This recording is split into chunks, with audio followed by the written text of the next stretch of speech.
So, welcome everyone and our dear guest Nahush for today's episode. And today we're gonna go in a different route a little bit. We're gonna have two different types of discussions, and I'll break them into two sections. So, first we'll talk about the theory, and the next section will be anecdotal. So we'll all share our own anecdotes about this topic. And so, unfortunately, and fortunately at the same time, the topic for today is mortality and life and death.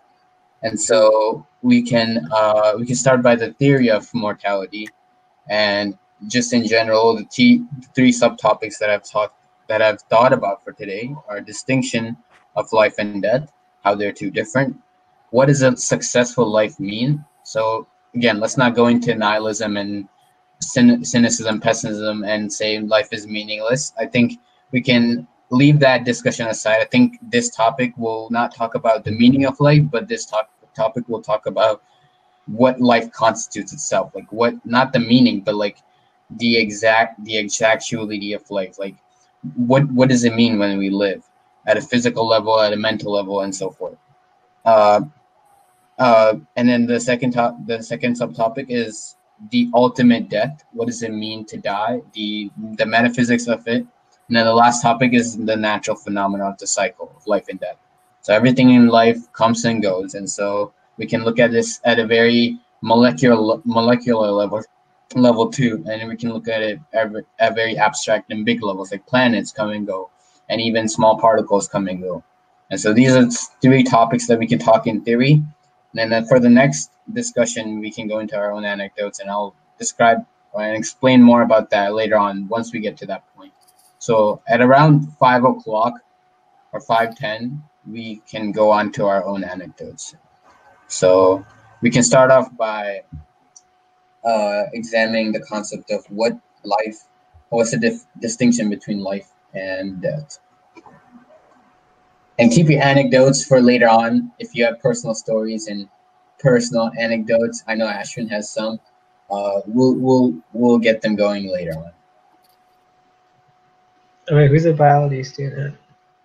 You can answer this. What's the difference between life and death? Oh, there's an acronym, right, for all living things. Yeah. Life has there's like conditions that are required for something to be considered alive. Like biologically, yeah, like metabolism, homeostasis, growth, metabolism, homeostasis, reproduction. Yeah. I forget.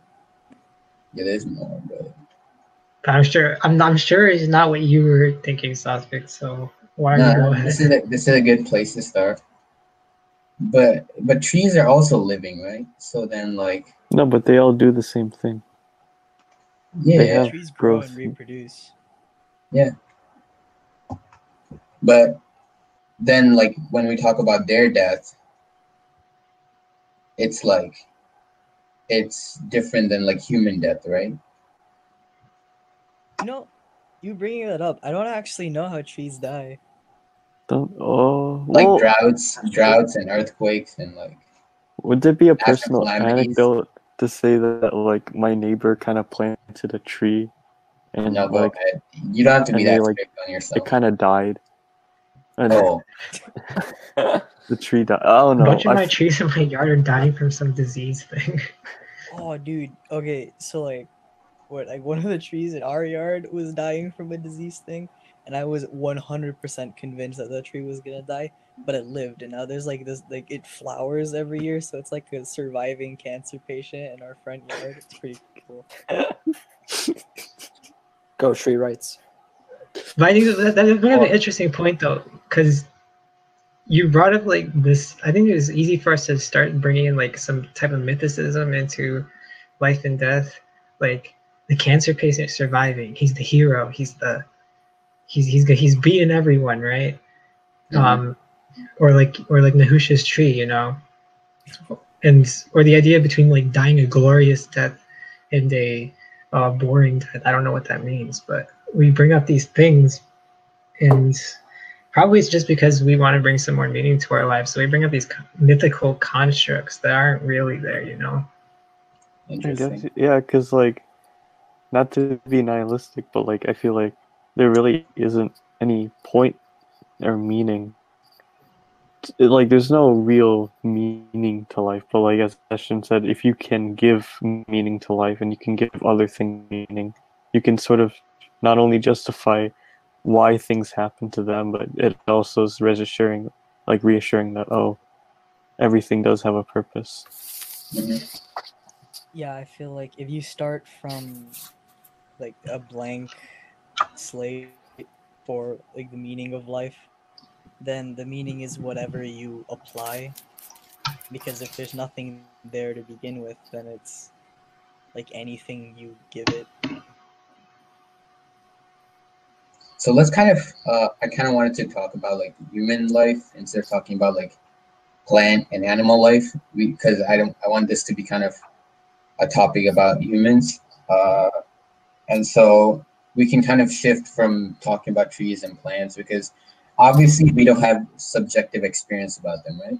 So we have experience about our own life, and we believe that how I am living is the same way that you four are living right there. I know you four are humans, and I know my experience will be similar to what you're experiencing biologically, chemically, and even mentally.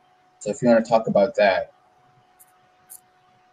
But what's the distinction between human life and animal life?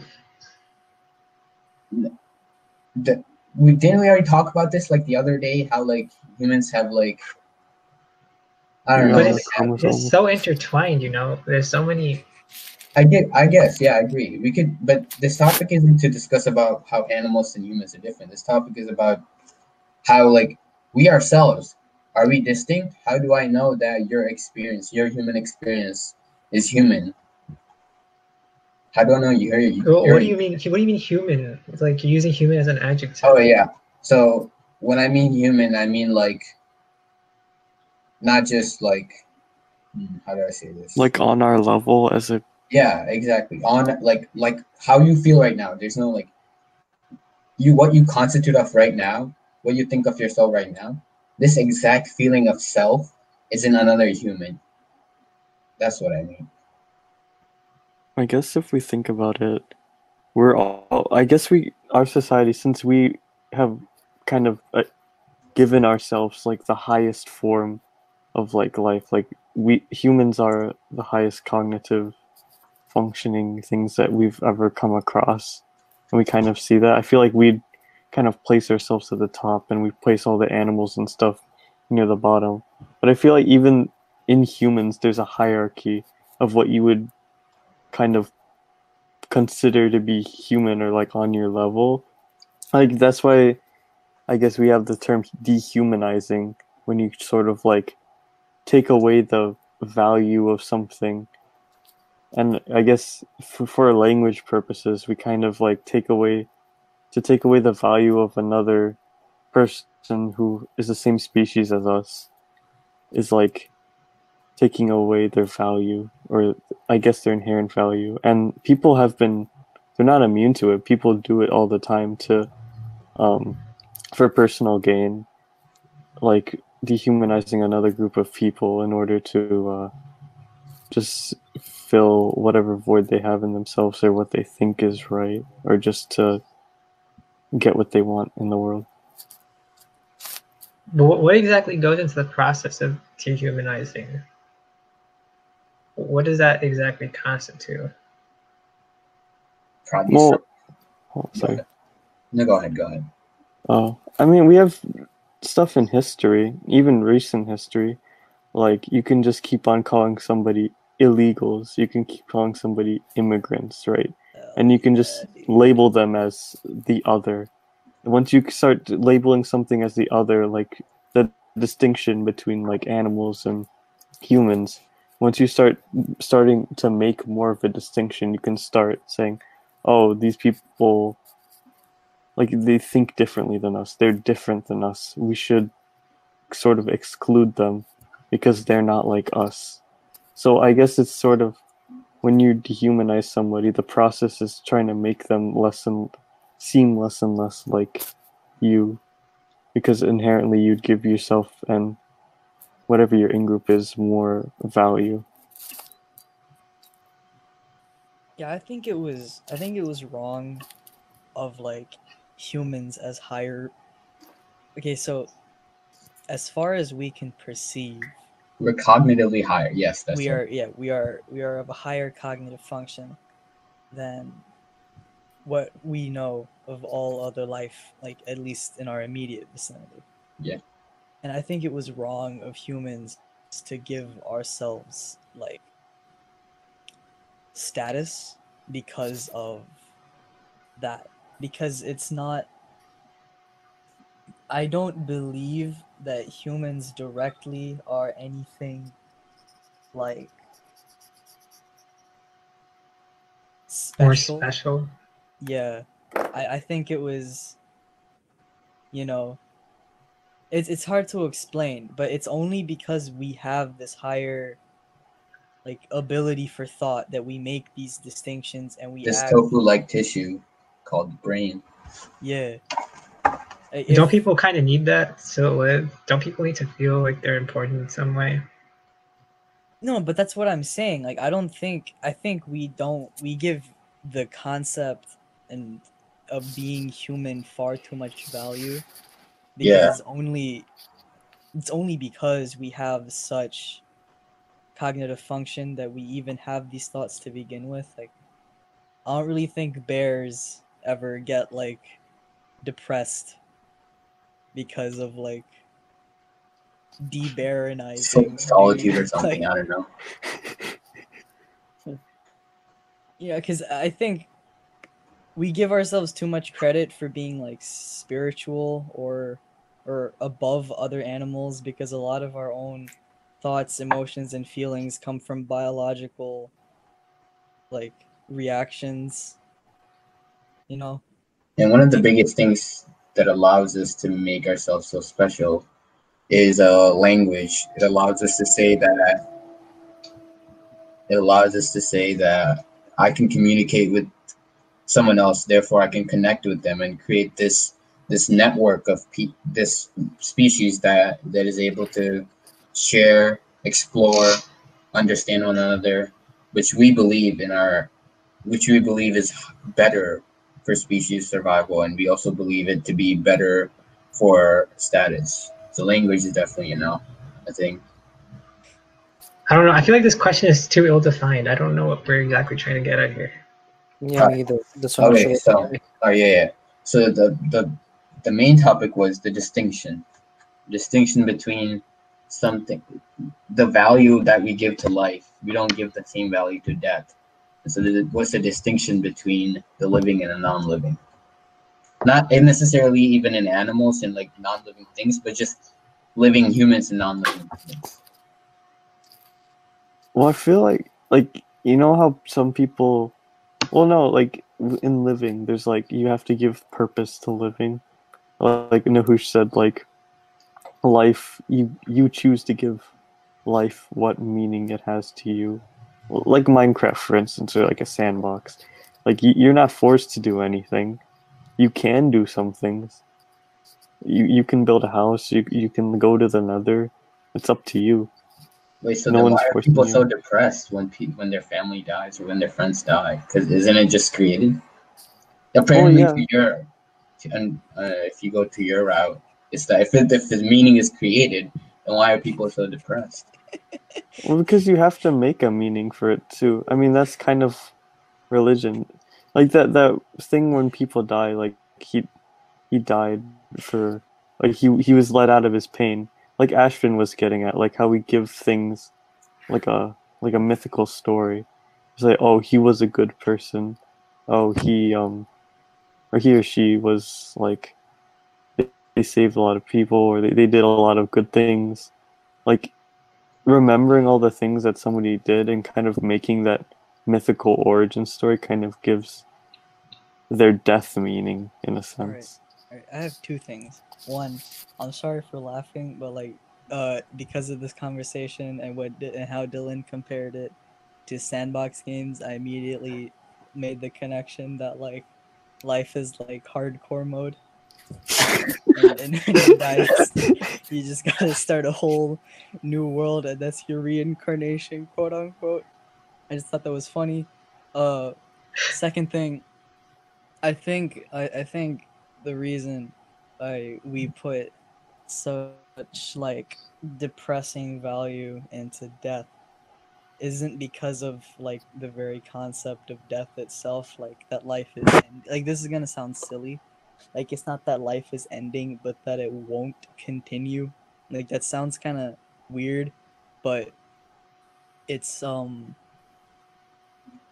like people don't attach inherent value to individuals but rather what the individuals provide. So like say someone makes people very happy, and when he dies, like they don't really care about him the individual not existing anymore, but everything he brought Oh, this is to a very those around cynical him. view. That's a I very mean, cynical view. okay, it's not like, I don't think that's a bad thing. What? Well, isn't that like a very self like? Then you're like pursuing people just as like a way to love yourself even more. Like, I want this person to be So, alive so I can love myself even more through so the them only making reason me why happy. you want your friends is because they provide you a comfort zone, and when they die, you're like, oh, who cares? Just whatever. I don't think he said that. I definitely did not say that. All right. But like that's what you're getting at, right? You're getting at No, that no. it's not the So individual, it's the product that the individual brings. Is that what you're getting at? I think that empathy is not like true empathy really isn't possible. Like you can Oh. never understand what anyone else is like, what anyone else Mm-hmm. is, because you're not them and you Well, how never about this? will be How them. about we just feel sad when someone dies because we're jealous of them? Sure. Yeah, that's just an L. So But isn't death like portrayed as the great unknown? yeah. But I feel like death is not. There's nothing unknown about death. It's the most certain thing, right? Isn't so? I think you should You know, really flip that on its you know what I head. think I want to say about death is that why you say it's about the unknown. I find it fascinating how people, like you look at throughout the entirety of history, not necessarily just throughout religion, what people think is going to happen after death. It's the overall fascination with death. You can't fathom. Like, I remember there was a good video somebody described this. Like, imagine you close your eyes and you just couldn't hear anything. Like we cannot fathom death, like not existing.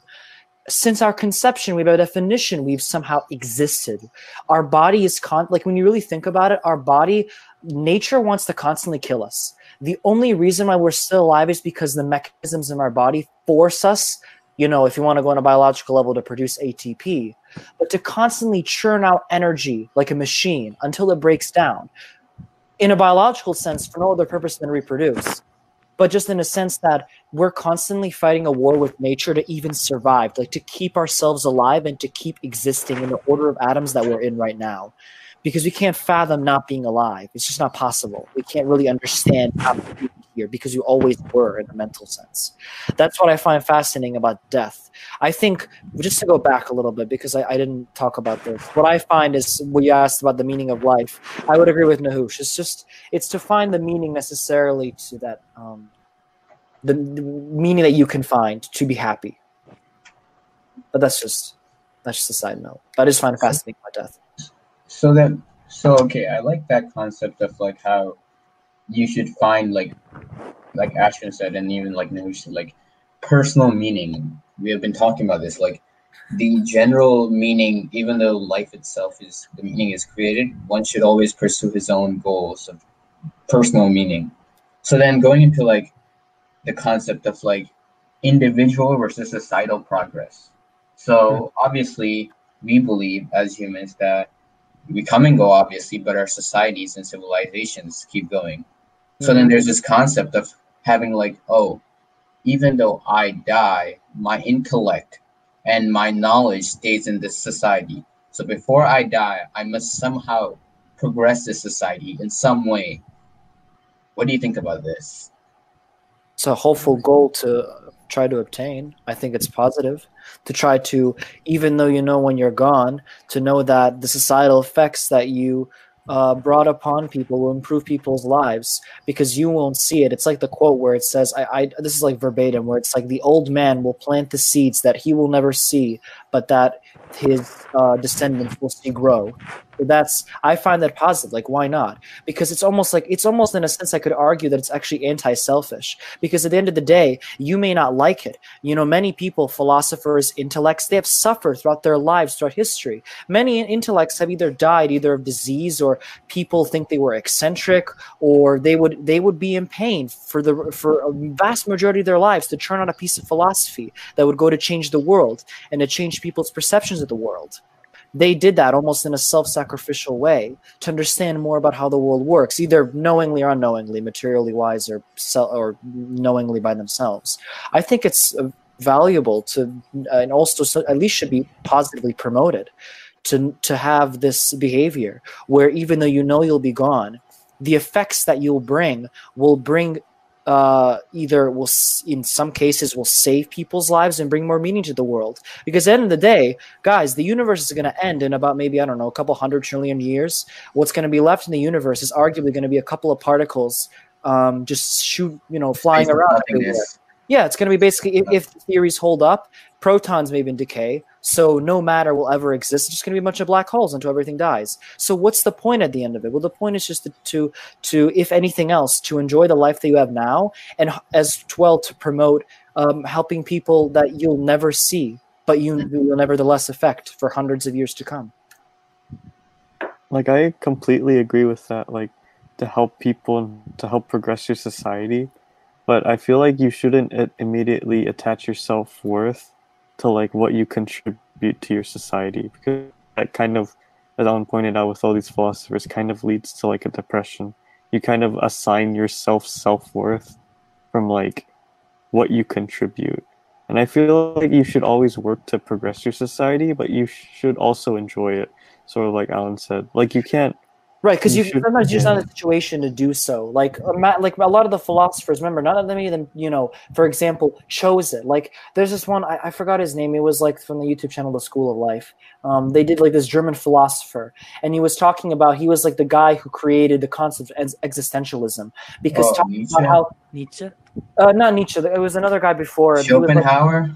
Yes. And I Schopenhauer? constantly thought it was ridiculous about all the things that we attribute, like, like you eat with another mammal a piece of meat on a table made out of wood, like a wooden structure. Like when you really look at it, how ridiculous it is. And so, but he had to go through a lot of hardship mentally, and also be in the, I would argue, the right place, the right time in history, to be able to, form his own philosophy. So I completely agree with Dylan. You should just try the most that you can. And at the end of the day, I think it's like also kind of a chance thing, after, just due to either the changing material conditions of history, you'll inevitably have one person or another have these really special circumstances where they'll be able to, develop new theories, philosophies, whatever, Nahush, you have something to say? It's all good. Don't worry. So that brings to the last concept, I think, of time. So I think me and Alan and even Ashton one time had a discussion about like how time is a change in space, and how our life is a basic phenomena of time. If time did not exist, we would be immortal. And so this cycle of time and nature, how things come and go, is a product of time and environment. So I would like to talk a little bit about that. How if time, if in any manner, if time was slowed, would that give any change to your life? Because like I know all these, like a tangent to this, I know a lot of religious people and like yogis in India, their whole purpose is to slow down their breath, therefore lower their time and like slow their death, slow their life. My bad. Wait, can you define what you mean by time? Like slowing down time? Like we're talking about like subjective time. Okay. So like, you know how like some people say like time is relative to your breath, right? So like if you take fast breaths, then like you'll experience time faster. If you take slower breaths, Like think about it, like when you meditate, time goes so slow, but then when you're like at a party, time goes so fast. That's exactly the point. When you slow down, when you repress all your brain activity, do not think and do not move, do not see anything, completely close yourself, then time goes really slow. And then versus when you're at like at some party and like there's so many things happening, time goes on so fast. So if you want to talk about that. I'm just I don't- confused. I don't So- know if like Me too. accelerating your breath will necessarily lead to like a Wait, can I give faster an subjective example? time. Yeah, go ahead. So, or you can say? so like you associate. I think this one who should try to say, but you associate like a really energetic scene, like a party, with faster time, and then like a really calm scene with slower time. But like, what about a really tense scene? Like what about like sports? You know, Yeah, the that's last exactly seconds what of I the was thinking about. championship game. Yeah. Like Like those feel like they've drawn on forever, but they're super high energy. exactly. Yeah. That too. Yeah, I think that could. Yeah, that's a pretty good exception, I guess. I mean, even like depression too. Like if you have like a really depressive dip, like your body is more anxious, I feel like, and you're physically aging faster, I guess, when you're depressed. But it's not like it doesn't feel like it's going by fast. It feels it's going by really slowly. So I think what the point is that a change in stimuli, change in stimulus results in time being present. Like if there was nothing changing, you'd think that it's the same day, same moment. If every moment was the exact moment, you would be immortal. Literally, your body would not distinguish difference. The reason why we feel difference is that there's a change outside and then there's a change inside too, which then corresponds to us realizing there's something changing.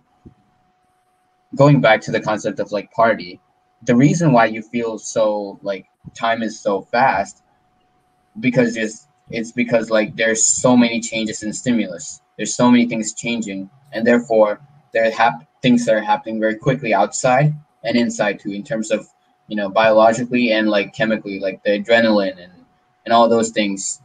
It's happening at a very fast level, and therefore you're not conscious of it happening, and so therefore time goes on fast. Yeah, I think it's more appropriate to relate the perception of time to like how intensely conscious you are. I think in situations like a party, you kind of shut your brain off and it's just stimuli and then reaction to stimuli. Like you're just kind of vibing. If you paid attention very heavily to every single event and like thing that occurred at a party, it would probably go by a lot more slowly and you wouldn't enjoy it as much. Yeah. That's so in things like sports or high intensity situations or meditation where you're either focusing really, really hard or there's like no stimuli at all to focus on. You're like your consciousness has like either purpose or room for I don't know how to phrase this, but it's since it's being used or there's absolutely nothing using it at all, your ability to feel time's effects are like Yeah, emphasized. makes sense. You know, like as you get older, at least how I feel at least, as I've gotten older, days are shorter than they were before. You know what I mean? Yeah. That's true. Yeah, I even read about how that's biologically the case because when you're a kid, your brain is like even more so than now. I mean, it's probably now as well. It's like a sponge. And when you're a kid, you have to memorize a vast number of things around the world, and so your brain perceives time as being slower. But because now we're not doing it as much, we many things that are now dull and boring to us are things that we already know. So our time is perceived as quicker. Or it's like a simple mathematical thing, right? Like the relative to your entire lifespan, every single day, the ratio between how much of your life has been spent on 24 hours continuously gets shorter or smaller.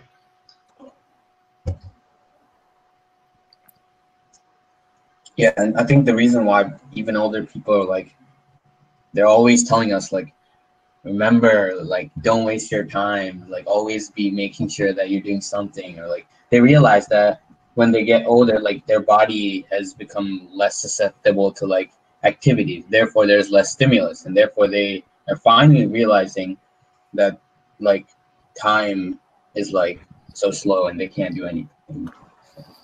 Yeah, but sometimes like old people don't realize how much longer time is for us than it is for them.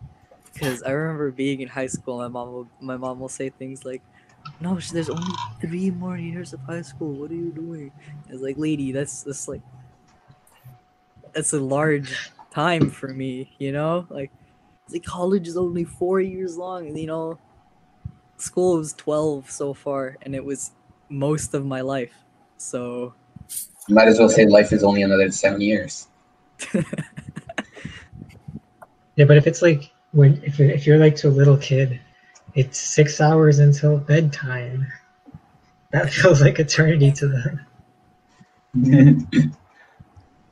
Let's not get too literal here. The point is that like old, I think when you're too young, like a infant, and like when you're too old, like getting closer to death, that's when you truly, in my opinion, that's when you truly like start realizing the importance of time. Between that, it's just like, oh, stimulus and response, like Nahush said. I think it's just harder for us to understand. Like, yeah, you have the same thing that parents or relatives say, like, yeah, you know, you have to spend your time wisely. At the same time, I do realize it now. I remember, like, like, having my memory back in 9th grade. Holy crap, 4 years flew by, like, crazy fast. I never thought it was going to be this quick. But that's almost how it always is right now. Because even Well, you felt that was quick? yeah, I I never felt like it was quick. pretty long. It didn't feel like long. It was more. Okay, so like, I've never been able to relate to people who've had feelings like, oh, it was really fast or it was really short for long term things, because I'm just not thinking that hard. You know, like Priya can remember specific details about things that happened at host estates. I don't even remember what I was wearing. You know, like people can Right. remember what they had for breakfast yesterday. Like, it's, is everyone always thinking about all of these things all the time? I think maybe it's more relative to like how much you personally changed. If you feel like in 1 year you've personally changed a lot, you'll feel like that was a really long year because it's like the passage of events, right? The change from the beginning to the end of that is really significant. Mhm. Oh wait, I want to take back my statement. I don't think high school was like long. I feel like it was like just the right amount of time. I don't know, like I guess it's kind of what Ashwin was saying. Like the amount of significance that you feel towards a certain period of time, you're gonna feel like it goes by a little longer because you're thinking about what's happening during that time. And I feel like for high school, I kind of just felt what I was going through the entire time. But like I wasn't thinking like there were moments where I was thinking a lot about it, and then there were moments where I really wasn't. But I feel like in terms of how time passed, it felt like 4 years. If like 4 years is a very subjective time period, but I feel like when someone's like, "Oh, it was 4 years of high school," I kind of just felt the 4 years of high school. I think I would like to add that memory is created when it's recollected. And so, like, even though you go through the action, after what you feel about that action is completely different because you're in hindsight. Like, right now, when you look back at your freshman year, you might remember some things pretty decently, but the other things are basically created by your mind. I think it's like, I think there are a lot of philosophers, cognitive scientists, all discussing the same issue. Like, how do we know our past is real? How do we know our brains are not creating a phenomenological way of like just explaining what happened instead of like actually collecting information? And so maybe like what happened to you in the past is just like a concept created by your own self-concept. Like, since you know the small details about your past, you just create a bigger picture about it. Or it could be, going back to the idea of mythicism, someone who really heavily associates their life with mythicism and sees themselves as like a hero of their own personal journey would Narcissist. really, no, more like how Nietzsche always talked about like the superhuman, like each of us is like our own personal superhuman, the Ubermensch. If you really heavily use that, then it seems that your time would be more valuable to you, or you would remember more of it because you'd be constantly going back and recalling events and then modifying them to seem more story-like or more hero-like. So then let's connect all this back to like nature, how like everything, all trees, all plants, all the entire universe is supposed to come and go. Literally, like the leaves, like seasons. Summer, the leaves come, the leaves blossom, and in winter they fall and they die off. And this analogy, this metaphor is like really like for ourselves too, like how technologies are going to change, how the entire political systems are going to change, how individually our own body is going to change, our own brain is going to change. Literally everything is at the risk of like change, right? So like, what is this might go a little bit non-scientific, but what does this mean for like a metaphysicist?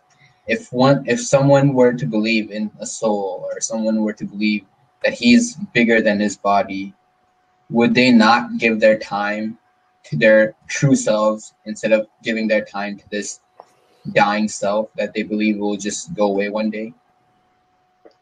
So in what's the class? TOK. In TOK, I came up with a study that would be able to determine whether or not it is possible to completely understand like humans, and through this very extensive study you should be able to determine whether or not humans are merely what they are physical, or if there's something metaphysical or more to them that distinguishes them from any other like creation of matter in existence. Mm-hmm. It was fascinating. There was also Is that Alan? That's Alan. sorry. It's all good. Anybody else? If you believe that you are like Well, religious then, people, isn't go it ahead. then life becomes, if you start seeing life with like so much chaos and strain, then doesn't life become the great unknown, and then you don't really start fearing death, right? Wait. You Nobody's more saying it's fear life. chaos. Nobody's I saying think it's the it's truth. chaotic. It's just the Well, truth you just that said we. it's unpredictable. Like you don't know technology. I mean, like life and Chaos death. seems like a pretty. Not chaos. I just said It's, changing system. It's natural phenomena of change. Everything is going to yeah. change. Can you Everything describe that change? Isn't Yeah, what do you Oh, mean that's about a changing thing. the system? What does that mean? No, that's a Nobody thing knows. That's why it's chaos. in physics, right? Chaos theory and like Entropy. the nature of change. Yeah, nature. Yeah, I guess chaos. I guess you could term it like that. But yeah, basically what I'm trying to get at is that whatever you think right now, whatever you think is reality, or whatever you think constitutes of knowledge, even knowledge systems will change. That that won't be there. Like 200 years ago, someone wouldn't think that we would have like things in the air, or like being able to like I don't know, being able to have social media where like single text could get someone to respond to you. Like that was absurd to them. Now 200 years after us, people think that us people were stupid enough to like think coronavirus was like anything big. There would have been something better. So this concept of change in technologies, concept of change in knowledge, in general, everything literally coming from small things to even big. Yes, and I feel like if you're a metaphysicist, then you really then it becomes apparent that it's not death that's limitless; it's the act of living that's limitless. Because death is the most certain thing, and Yeah, and it's you kind of know what happens. It's hard to describe, but we all have like we kind of know what happened. But if you try to say what happens in your future, that's even harder, right? That's a whole nother level of complexity. I think you're like you're mixing up a lack of knowledge to mean like you're using a lack of knowledge to mean certainty. Like I don't think we know what death is. Like I was in there was like a time in my life where I was intensely curious about what happens after you die. Well, I mean, what? It's like people who are brain dead, right? Or if you faint, have you ever fainted? I guess you can experience death that way a little. Yeah, but But unconsciousness isn't like death, That's is true. it? No, yeah, but it it's is. a little. It's a little. It's a I little. mean, you know what's the interesting though? experience might be similar. What's interesting though that you mentioned about what was it, the not unconsciousness, it was being brain dead. I mean, you hear those stories of people who don't go brain dead, they technically almost die, like they're not, I don't know what it is, they're not in a coma, but like they're very close to death. They just like their brain isn't without oxygen for a couple of minutes, but they almost go brain dead, but just before somebody saves them. And those near death experiences, because you know the medical term for somebody being actually fully dead, you have to be brain dead, like the neurons in your brain have to stop firing in order for you to be dead. And what's Anorexia, interesting is right? that what they found is that for those near-death experiences where they almost meet the definition of actual death, is that many people who were Christians described seeing angels and like God. People who were like Hindus described seeing Hindu gods. So basically what the evidence is at least putting in the direction of is that depending on your religion is what you're going to see. Mm-hmm. I Yeah, think that's so no, you okay. can't just like lump everything. Everything is like different complexity, right? Like Yeah, it's infinitely more complex. I have like a schmatting for this, yeah. So Okay, Nahush.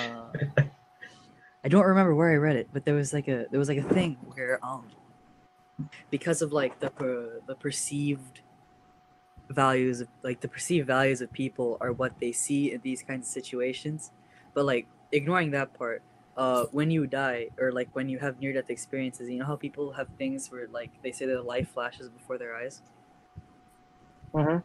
Apparently that's like an actual thing that happens, but it's not because of like sentimentality or anything, but it's the human subconscious rapidly going through all of the information it's stored in order to find any information that could potentially get them out of the situation.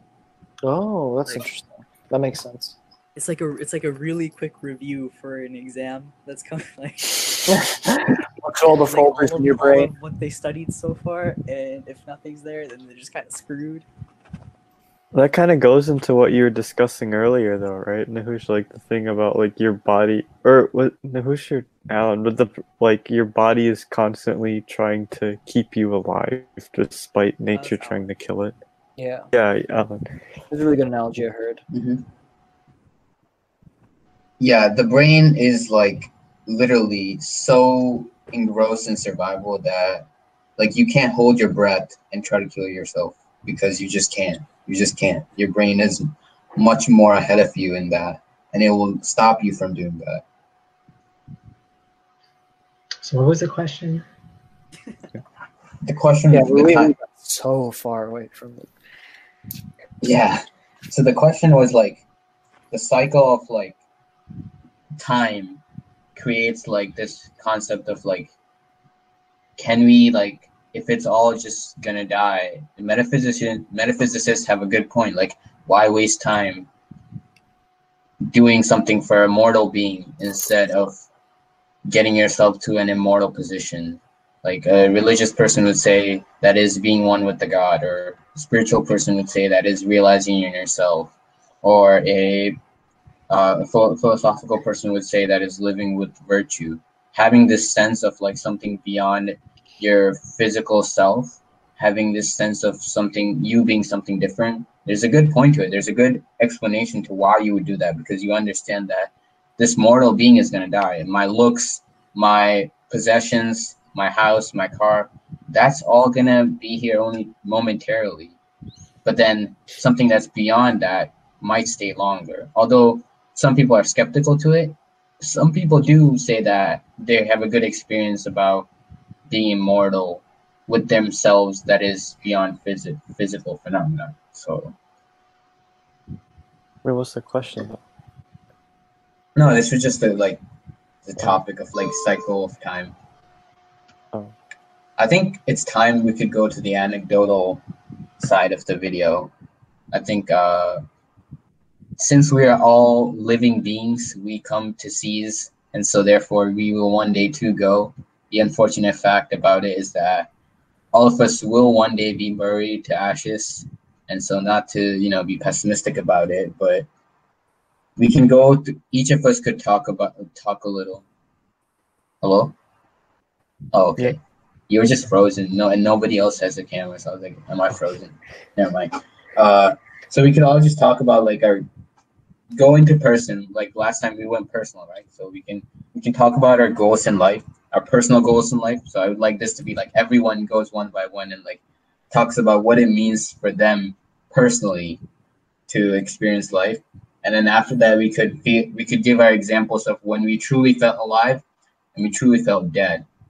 And so I think this could be a good way to like get into like how TOK is all about like real life situations. Like we talk about theory and then we also talk about real life situations. This is a good way to tie back to all our personal situations. So if somebody wants to go and start off with their goals in life, whether it be like economical, social, whatever it is, just okay. So the first thing we can talk about like our personal goals, and then we can talk about when we felt most lively and when we felt most dead. Like felt like you were about to not like about to physically die, but like felt really, really dead. When I fell into lava in Minecraft. We can be sarcastic about this, but let's try to be a little more serious because this topic is a little more serious than you think it is, Ashton. Not everything has to be. Not Are everything you has to be admonishing me around. right now? Not everything has I'm to not be gonna around the stand for comedical this. side. Why? Like Comedical I know side is you're the like best way to I know you're like a deal with any of Kierkegaard. this. I know you're like a Kierkegaard follower of like comics. Well, how and, you're gonna deal with it with logical and rationalism No, and a totally I'm not gonna absurd deal with topic? rationalism. I'm just gonna say that we have to have a balance between two. I I mean, you feel could go like on a tangent, but you could just try to stay on the topic.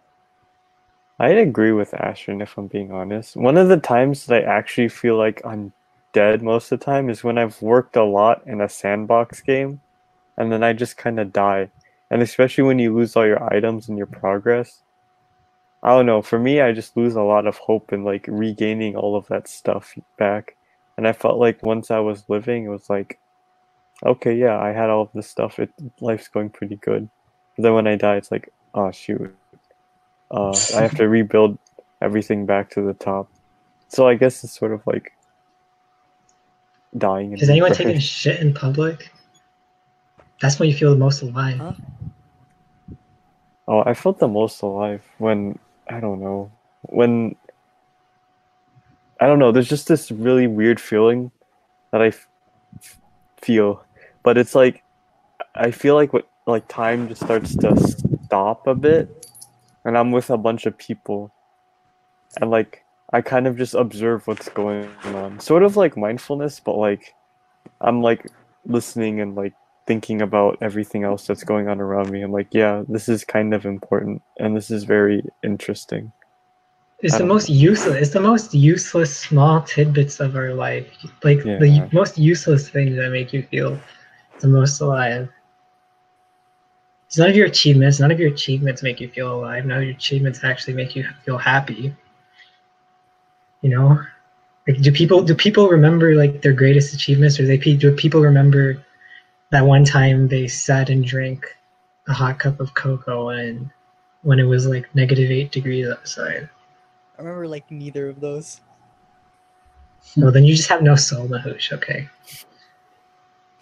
I've been worried about that actually. Like, I do you guys have goals, like, for your life? Yeah. General guidelines. I don't. I'm in. I think it's. Do you have values? Do you have values that you can work off of? That's Like, what does that mean? I might.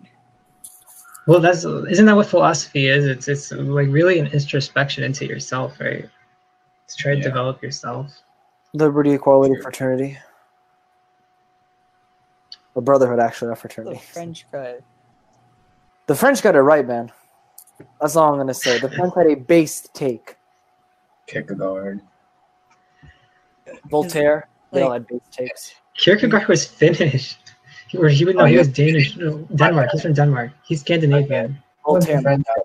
No, Voltaire's French. Yeah, exactly. Yeah, French Voltaire's based. French Who was based. the other guy? Hold up.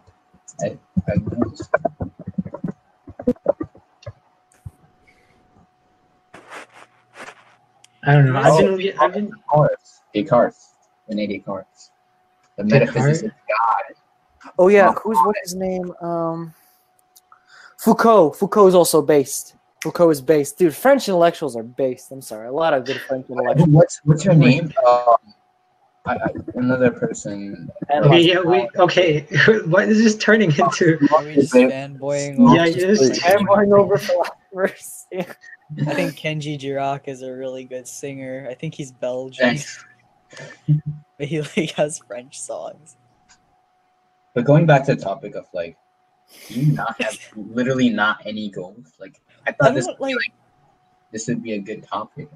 I don't know. Like, everyone seems to have some sort of purpose, and I haven't. You just want to live and die. Like, what? You just want to live and die. I guess I don't know. Like, there's no. What do you mean purpose? You mean like career or job or stuff? No, because okay, so like, what is your goal? Nahush wants to be a doctor. I know that. Isn't that your goal? My goal? It's not, like, Ashwin, what's your goal? Like, when I asked if you had goals, you said yes. Like, what is the goal? My goal is to create as much personal meaning for myself and other people to avoid committing suicide. That is my goal. Dylan, do you have a goal? I don't think I have a goal, but I think I have small things I want to do. Like, I started having big goals, but then I'm like, I just got depressed over them because it's like, how are you gonna achieve them? Ha ha ha. It depends. What goal? What are the goals you're setting? What are you expecting from the end of your goal? Yeah, like they were super big, and I'm like, it's not really reasonable to expect this from yourself. So then I just started setting like really small goals. So like, finish painting this by this time, like start making this, do like review stuff, go and research this. I feel like we're talking about different goals here. You're talking about like small everyday goals, right? Yeah, I don't know what who's just talking about. I can't do big goals. The way Satvik described them is they were life goals. Like there was a kind of being that you wanted to be at the end of your being. You know? Exactly. I think that's fine. I think you're not relying on this like story arc. Like you're not portraying yourself as some story hero that has to learn some lesson at the end, and that's completely fine. Yeah, that's fine. Because if it's like a career thing or like something closer, then I either want to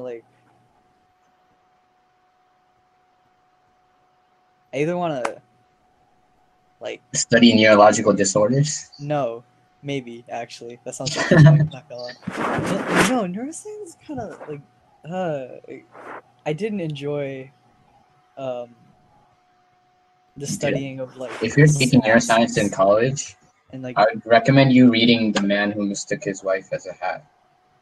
Which one? It's a pretty good book. The Man Who Mistook His Wife for a Hat. Yet a neurological issue. It's a good book. But I think like I wanna, of two things, like I wanna go to space. That's a pretty good goal. Or I wanna like write stuff like literature. So see, you have goals. Yeah, but Just takes they're a not little bit like of inspection. they're far enough away that they're not really. So we could call them visions, I guess, instead of goals. Vision. They're more like desires or visions than. Then I mean, it comes down to how willing are you? How much are you going to put your life towards? Are you really going to try to become a creative writer or try to become an astronaut? Pay $1,000 to Daddy Musk to get a ride up in the Falcon. What about you, Alan? You've been quiet. I mean, I've been quiet because, well, I've been thinking about it, but I don't have like, I mean, general goals just to become a better person. I mean, I have goals maybe in the sense that like when I get my degree, maybe to go live somewhere in Europe, I guess. But like, I don't have like any. I don't want to specify because I think that they all come from over the course of time. We're just speculating from this point. Like people, we'll learn things like everybody else over the course of time. We can't really like, you know. Wait. That's why I said vision, right? Like, what's your vision of life? Like, where do you want to get to? I know you can't really speculate fully, but like, what's your ideal vision?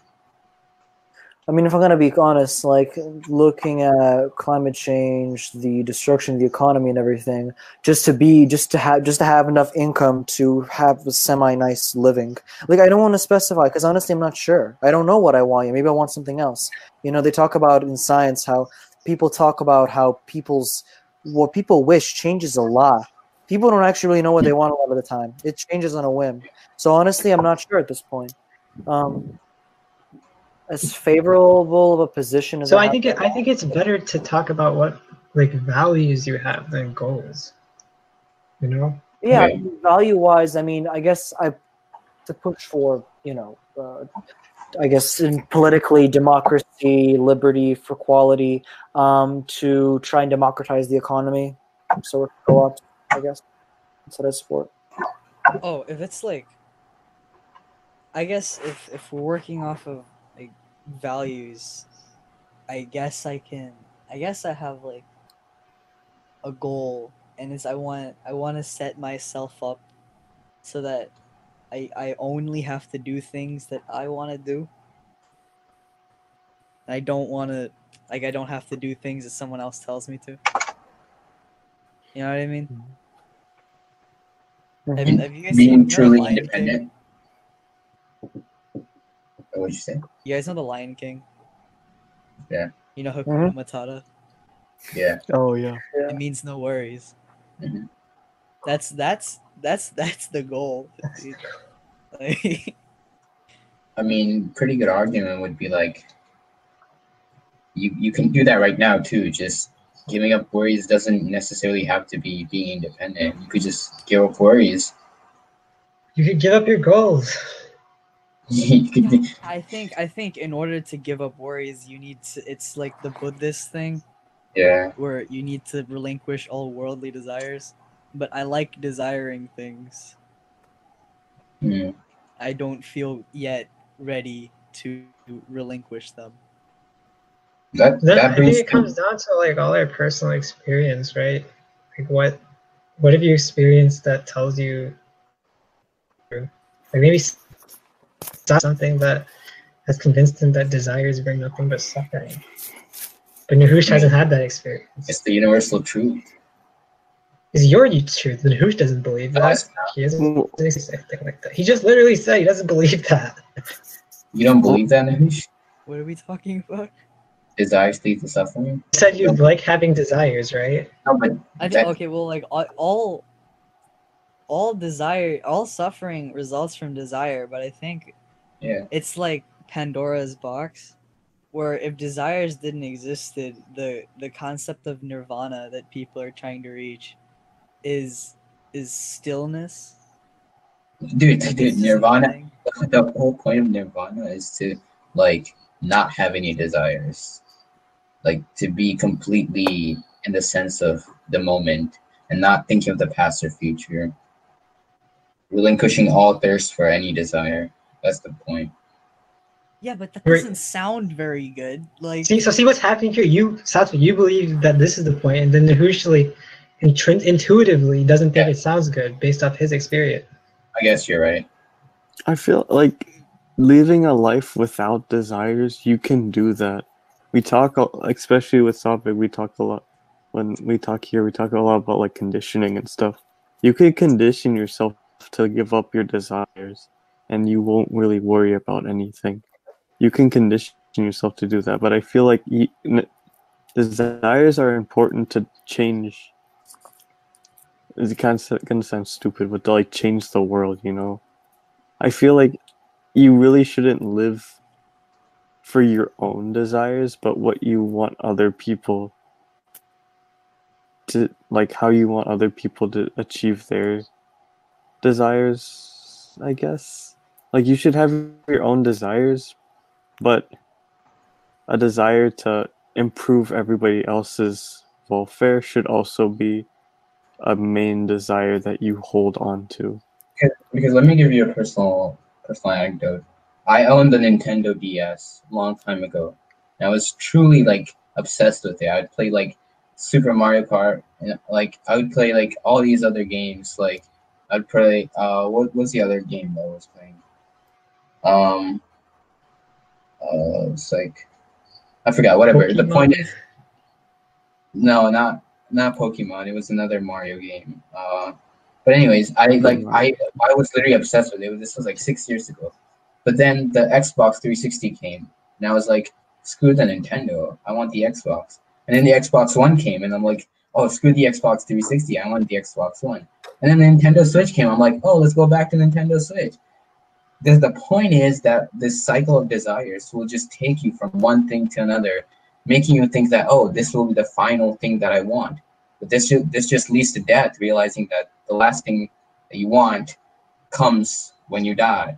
It's just one after the other, and it's like in order to truly be happy, you Nintendo yeah. die at the end. what? Well, I feel like those are very materialistic desires. Like desires in terms of like broad society are like That's you're not that. Wait, but what? I don't see what the issue in jumping from one desire to the next Yeah, desire me neither. is. no. I didn't elaborate. My bad. The point was like I had thought that this console would bring happiness to me, but then when another console came, this console literally did not make me any happy. Like it just made it. In fact, it made me work. It made me sad because I didn't have the other console. Similarly, like That's like a you problem though, right? what do you mean? This is everyone. People go from one. No, but you said the expectation for that thing is to give you utmost happiness, even though there's going to be more. I mean, it's for a child, it's understandable, but once you get out into the real world, you're like, oh, buying this one thing or expecting this one thing to consistently give me happiness is not a reasonable goal. So I feel like there's small things that you can do to like you can have small goals in order to give yourself meaning. Well, don't we all do this like on a daily basis? How like we like just before eating like a nice meal, we're like, oh, I'm gonna treat myself. And when it's done, even though you're content with it, right? You're like, oh, I would definitely like to have that meal again another time, even though you know like you just had it, and you're like, oh, I'm content, I'm happy, but you're still in the back of your mind, you're like, I want that again, and you completely forget like happiness lies right now, not in remembering or expecting it in the future. I mean, we do this all the time. Our brains are created, evolutionary created, to think about the future, right? It's like we want to store those happy moments, dopamine rush moments that allow us to then take them back in the future. I mean, this is natural, I think, to think about it having a moment again. The weight of your argument is really being diminished by the examples you're choosing to use here. Okay, but like when you use, I don't know, like when you, okay, I'll give a personal example. You know ramen, right? A lot of people can like consistently eat ramen over and over, like, oh, it's so good. But I like when I eat it, I'm like, okay, I probably shouldn't have this over again in like a week or something. And the reason, I don't know, it's a personal thing not to consistently eat the same food over and over.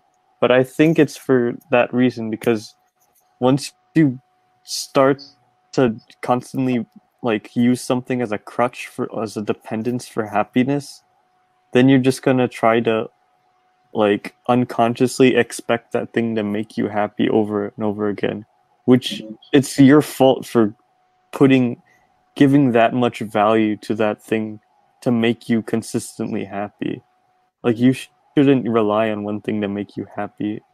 Like expecting material things to make you happy is like, yeah, they should, like some material things should make you happy, but expecting it to make you happy for like the long run, or like expecting it to constantly make you feel the same way, it's an unrealistic expectation for an inanimate object. But then don't we just live in a capitalist system where objects and materialism is promoted, and that we're just searching for more objects? Isn't I mean, that yeah, that's the point. The system of capital needs to constantly keep expanding all over the world. So it's required that, for example, why are industries that like marketing, right? What is the actual point? Does marketing really give any actual societal good apart from just manufacturing wants? I would argue not really. It's the entire point of marketing is spending billions of dollars of humans' labor to promote items for you simply to buy and enrich the profits of companies and their CEOs. That's at the end of the, that's really their purpose at the end of the day, is to convince you as much as you can. Wait, side topic, right? Does anyone else think that like whoever's in charge of marketing towards our demographic is just terrible at their job? Yes. I was thinking about that, but there was a really good video that came out. It was like, if you look at guys, if we like, let's say took commercials in like the 1960s, right? We look at them as like pretty cute or like a little bit cringy nowadays, right? Just like these innocent cute commercials. Then you realize that the commercials over the past 20, 10 years, even now, are really also cringy because they don't resonate with us.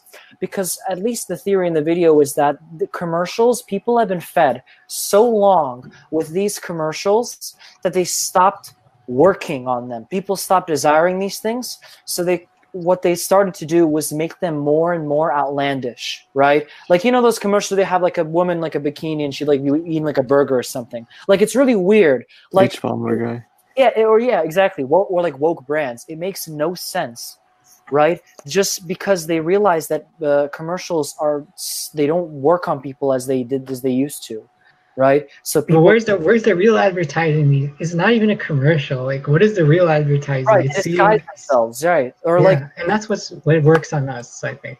right. I argue that they know exactly what they're doing.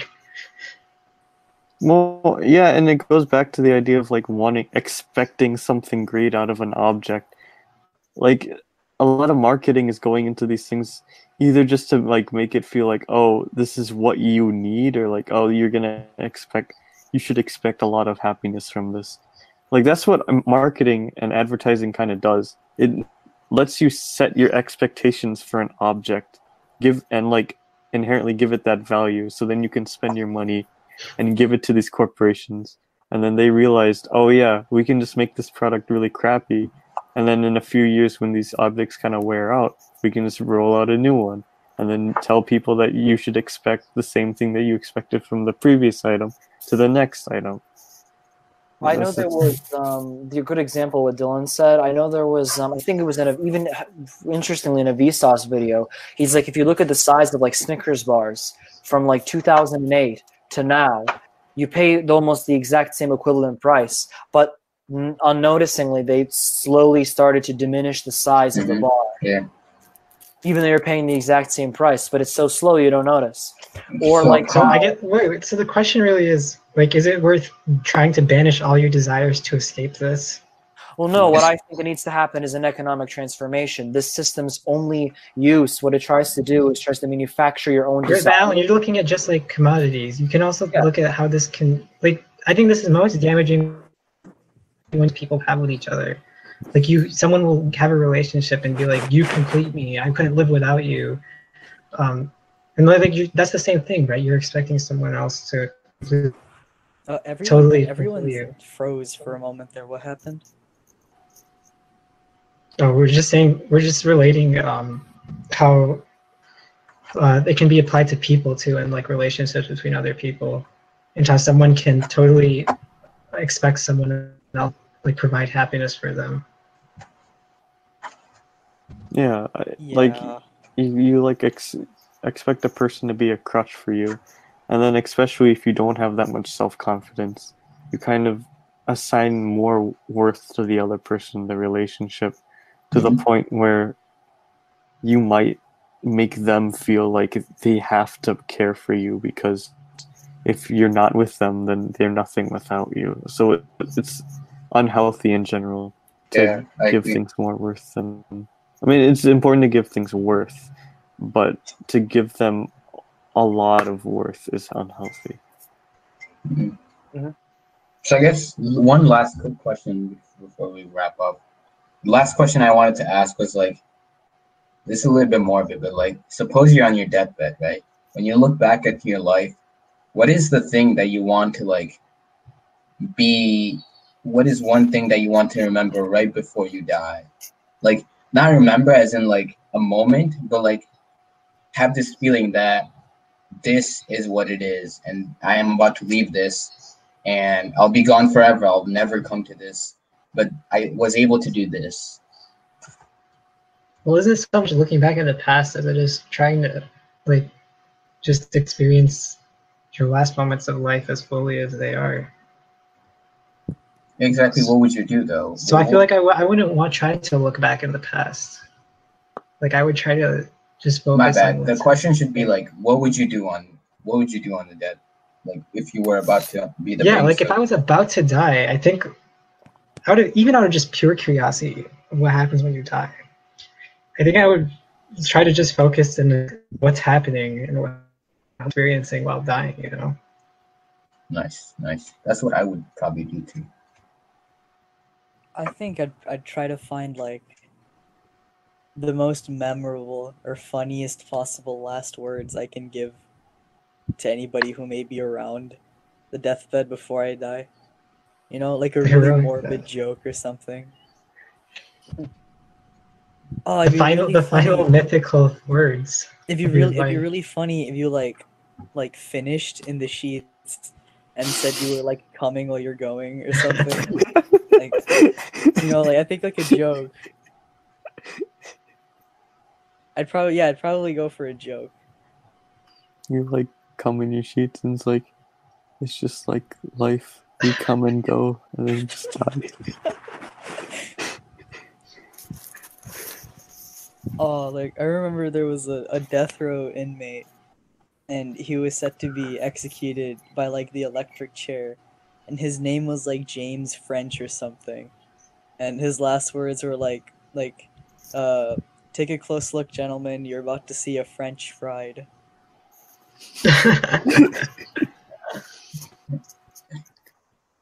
So like weird though. You have to have somebody like witnesses to your death so they know how you died. So you have to force people to watch your death legally. So the best way to do that would go on death row. Twitch stream.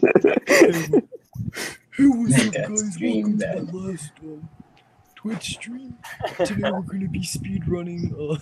Speedrun. Electric chair speedrun. Die that way, I swear to God. Like, there's no way that like one person's not gonna do that. Like, I'm gonna be honest. Some guy that's gonna do that.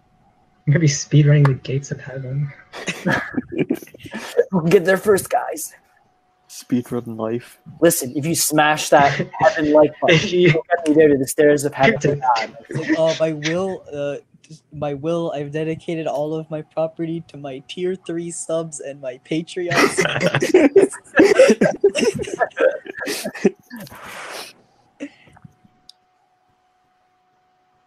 What would you do, Dylan? I don't know what I'd do. If I knew I was dying in a few seconds, yeah, I feel like I'd just try to experience it. Because I've always been really scared of death, so I'm just like, whatever happens, I'll either know what's happening or I won't. Like, if there's a afterlife, then I'll know there's an afterlife. If there's not an afterlife, I won't feel anything. So, like, I don't know. I'll just embrace it, I guess. Nice. Be mindfulness. Live in the Oh, present. it's like those YouTube comments that are like the doctor says you have X amount of time to live, and then you Oh, just yeah, watch yeah. that YouTube video at the end Yeah, again. yeah. Music I don't video. know. I think all this joking just highlights like it's the conundrum between like the materialism of like what you're doing and what you're experiencing, or trying to make yourself look like the hero by having a really witty comment while you die. That'd be funny. Yeah. So, but at the same time, you realize like it's all meaningless at the end of the day, which Yeah. makes it funny. It makes it even more funny. So. It's annoying. Oh, I don't like monsters. Alan, what would you do? I'm honestly think I do what just like find, I guess, like look back at my look at my life and find the thing that I would enjoy in the most. And then possibly like Nahush, if I can, be really witty and come up with like a nice ending. Like tie my life with a bow. A nice knot. Yeah. Sadly, this will probably never happen to any of us. We'll all die unexpectedly. It'll be really messy. Dreams. Yeah. I think there was one guy, I forgot who it was, whose last words were go on, get out. Last words are for fools who haven't said enough. I agree. And, Oh my god. and then that was ironically his last words, but Interesting.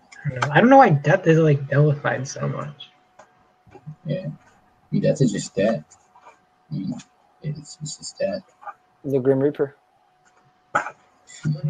coming out to get you. Why do we try to personify death and life as if they're two opposing things? Yeah, I don't know Because why. Real hand in hand. Because people are afraid of death. When you're about to die, like your entire life is going before you, then you could live longer. That's the But shouldn't people be afraid of life? Dude, because people associate themselves as their like physical bodies and their brains. It's very hard, like the stress hormones and like the heart rates and the blood pressure. Well, it yeah, all not just creates, that, but like, you're losing what is known as your life, all the people around you, the things that you did. Not only that, you have to remember, dude, we can't visualize what is death. Yeah, there's heaven on the other side. At the same time, it could be that you just die and you're dead, and the universe exists without you. And then what happens then? Like, yeah, you are your gone. whole self concept is gone. Your whole body, looks, and you are everything. gone. Have you guys looked at It's scary. creatures that defy death, like animals and such? And Yeah, there was that one in the ocean. It was like not a worm, but a really small animal that kept growing back. Jellyfish, the you things do like it, right? Oh, you guys jellyfish, know yeah. that there's no recorded cases of a lobster ever dying, like of old age. Really?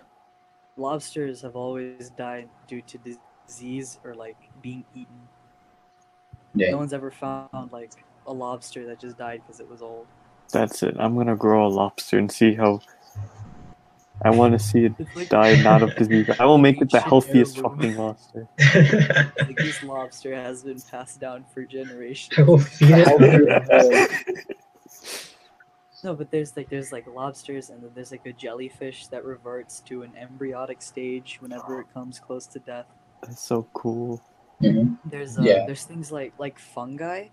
Yeah. Like, I've heard of that. they're considered like an extant form of life. Like they don't ever really die. Hmm.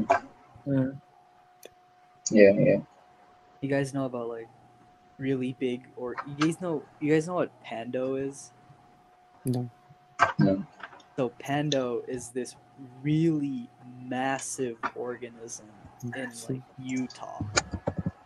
It Oh, is it Is the it- huge forest? Is it a bunch of Yeah, trees? it looks Yeah. to be like an Oh. entire forest, Oh, but okay. it's actually one organism Oh, in okay. Yeah, each yeah, tree is like a yeah. branch That almost, makes.